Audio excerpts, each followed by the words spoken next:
I dare you, Billy said, his eyes twinkling mischievously. Spend 5 minutes in the attic, alone, in the dark.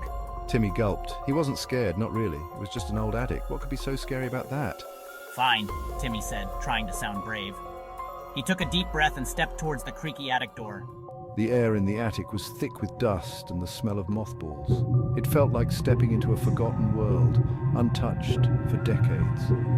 The dim light filtering through the small, grimy window did little to dispel the gloom. Cobwebs hung from every corner and strange shadows danced on the walls. The flickering light from Timmy's flashlight created eerie shapes that seemed to move on their own, making the attic feel alive with unseen presences. Timmy coughed, the dust irritating his throat. He could feel the weight of the silence pressing down on him, broken only by the occasional creak of the old wooden beams.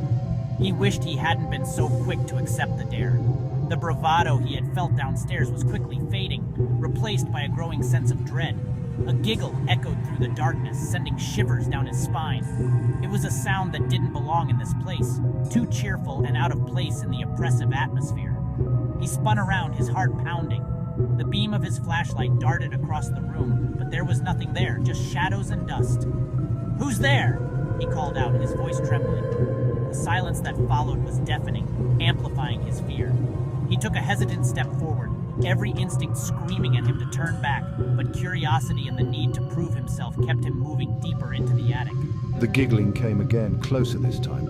Timmy's eyes darted around the attic, trying to pierce the darkness.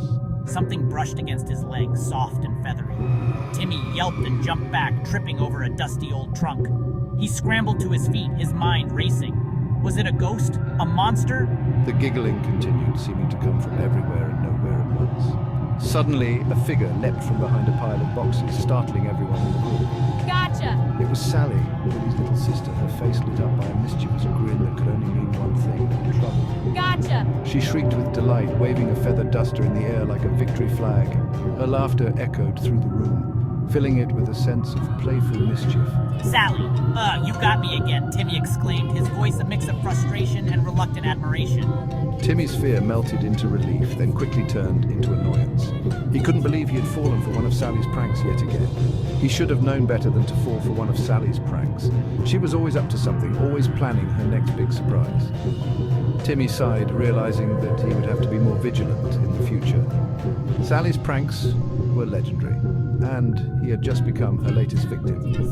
The room buzzed with laughter and chatter as everyone else enjoyed the spectacle, leaving Timmy to plot his revenge.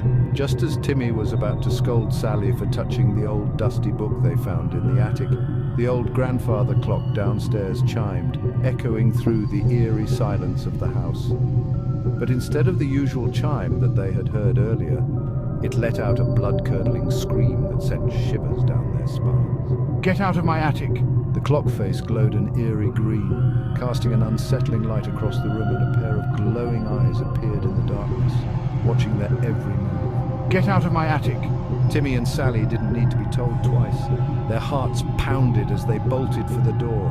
They scrambled out of the attic, slamming the door shut behind them. Maybe the attic was haunted after all. They could still hear the ghostly voice echoing in their ears as they ran down the stairs, not daring to look back. The house seemed to come alive with every step they took, creaking and groaning, as if it were warning them to leave. They burst out the front door, gasping for breath, and vowed never to return to the haunted attic again.